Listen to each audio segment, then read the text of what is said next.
మన ప్రభువైన యేసుక్రీస్తు వారి నామములో మీ అందరికీ వందనము. యాయీరు సమాజమందిరపు అధికారి.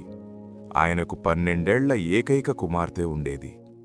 ఆమె చావు బతుకుల్లో ఉన్నప్పుడు యాయీరు యేసు పాదాల మీద పడి, నా కుమార్తె చనిపోయే స్థితిలో ఉంది, దయచేసి వచ్చి ఆమెపై చేతులు ఉంచండి, ఆమె బ్రతుకుతుంది అని వేడుకున్నాడు.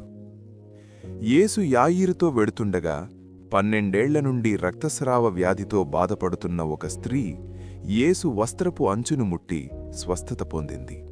ఈ సంఘటన వల్ల కొంత ఆలస్యమైంది. అదే సమయంలో యాయీరు ఇంటి నుండి మనుష్యులు వచ్చి, నీ కుమార్తె చనిపోయింది, ఇక బోధకుడిని ఎందుకు శ్రమ పెడతావు అని చెప్పారు.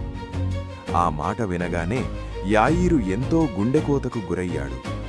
కాని యేసు ఆ మాటలను పట్టించుకోకుండా యాయీరుతో, భయపడకుము, నమ్మిక మాత్రముంచుము అని ధైర్యం చెప్పారు.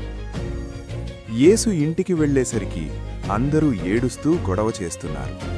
యేసు వారితో, చిన్నది నిద్రించుచున్నదే గాని చనిపోలేదు అని చెప్పారు. వారు ఆయనని చూసి నవ్వుకున్నారు.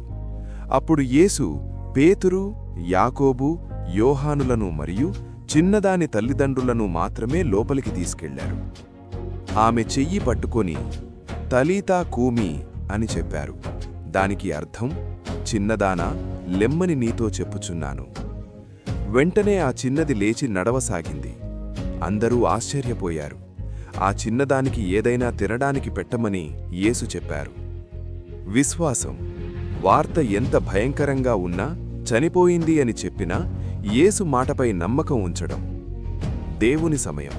దారిలో ఆలస్యమైనా, యేసు వెళ్లేసరికి అంతా అయిపోయింది అనుకున్నా, ఆయనకు అసాధ్యమైనది ఏదీ లేదు.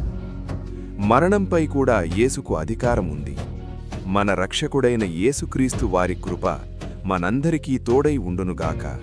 ఆమేన్.